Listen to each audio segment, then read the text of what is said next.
Maharashtra bulletin, आपला महाराष्ट्र, आपली बातमी।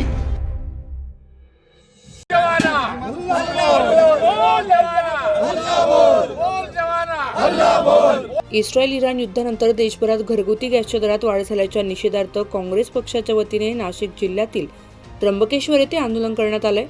काँग्रेसचे प्रदेशाध्यक्ष हर्षवर्धन सपकाळ यांच्या नेतृत्वात हे आंदोलन पार पडले।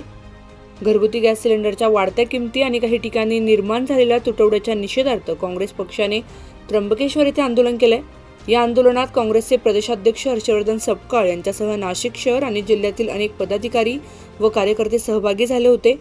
आंदोलनादरम्यान कार्यकर्त्यांनी हातात फलक घेत केंद्र सरकार विरोधात जोरदार घोषणाबाजी करत संताप व्यक्त केलाय। सिलेंडरची किंमत 60 रुपयाची भरघोस वाढवलेली आहे, त्याचा आम्ही धिक्कार आणि निषेध करतो। सरकार जे आहे हे उद्योगपतींकरता आणि पुंजपतींकरता जे भाववाढ केलेली आहे याचा मोठा फटका नागरिकांना बसलेला आहे। तात्काळ जी भाववाढ आहे ती त्यांनी वापस घ्यावी आणि देशाचे पंतप्रधान जे आज गायब झालेले आहेत, सिलेंडर जसं गायब आहे तशाच पद्धतीनं नरेंद्र हेही गायब आहेत, नरेंद्र सिलेंडर आहेत आणि सिलेंडर गायब आहे। ही जे चित्र निर्माण त्यातून भारत सरकारने जी वस्तुस्थिती आहे ती स्वीकारावी आणि राष्ट्र म्हणून या आपत्तीतून पुढे जाण्याच्या अनुषंगाने प्रयत्न करावे।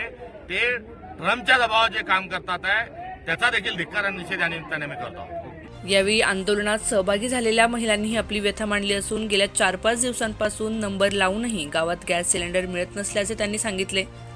गावात गॅस सिलेंडरचा तुटवडा निर्माण झाल्याने नागरिकांना मोठ्या अडचणींना सामोरे जावे लागत असल्याचेही महिलांनी सांगितले।